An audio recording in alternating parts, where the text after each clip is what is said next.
This is a video for AQA Mechanics, Circular Motion, Section 2.2, where we're looking at motion of a conical pendulum which has got one string attached. Well, here we have a diagram showing a conical pendulum, which is basically a mass moving round in a horizontal circle. This is our circular motion acting in a horizontal plane, but the string is acting out of the plane so that the tension is acting towards the fixed point. Now we need to consider the forces which are acting in the plane, of course, so we'll need to resolve those forces into the horizontal plane, and that's the force which produces the circular motion. The other force, which is not on the diagram, is the weight here, mg, acting downwards. So those two forces, the tension and mg, combine to give us a resultant force towards the centre of the circle, so the centripetal force, which gives us the circular motion.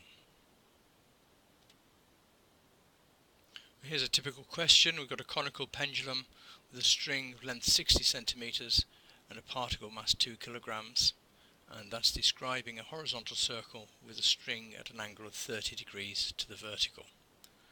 So we're asked to find the radius of the circle, the tension in the string, and the speed of the particle.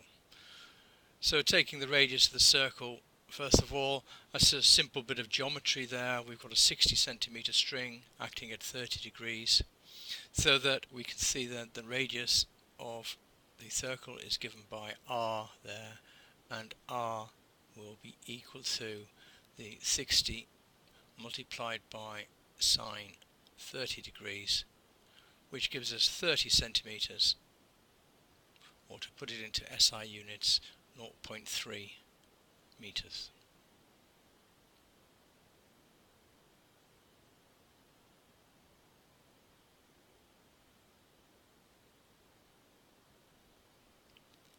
Well, to work out the tension, the string then, referring to our force diagram, the two forces T and the weight 2G acting as shown. So we can resolve these forces firstly in the vertical direction, so that we get T cosine 30 degrees must be equal to the weight, which is 2G. And if we rearrange that, T is then equal to 2G over cosine 30 degrees, and that gives us a value to one decimal place of 22.6 newtons for T.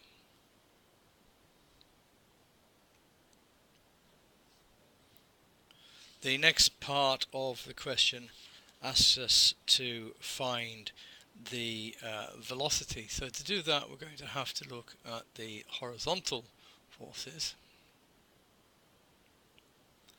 So we've got our tension equal to 22.6 now, so I can write that onto the diagram, 22.6 newtons.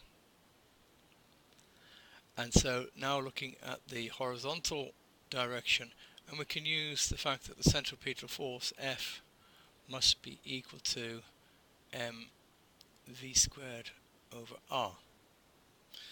So resolving horizontally, T sine 30 degrees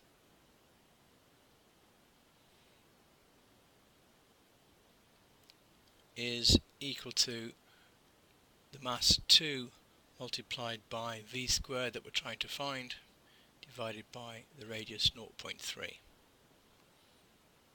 So rearranging that, v squared is 0.3 divided by 2, so multiplying by 0.3 and dividing by 2, and then we've got T, which is 22.6, and sine 30, which of course is 1/2.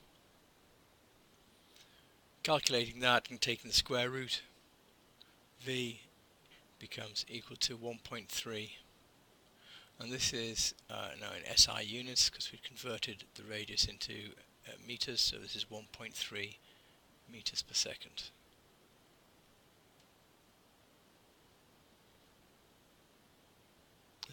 nicely typed out for you to have a look at. Then just to leave you with one little question to think about. Now that we've got our answer there of V equal to 1.30 meters per second, how could we calculate the time period? Of course, the time period is the time it takes to go round the circle, so that you'd need to take the circumference and divide that by the circular motion speed v.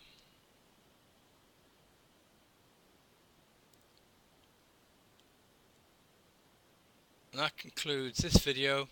The next one we'll be looking at motion of a conical pendulum, but this time with two strings attached.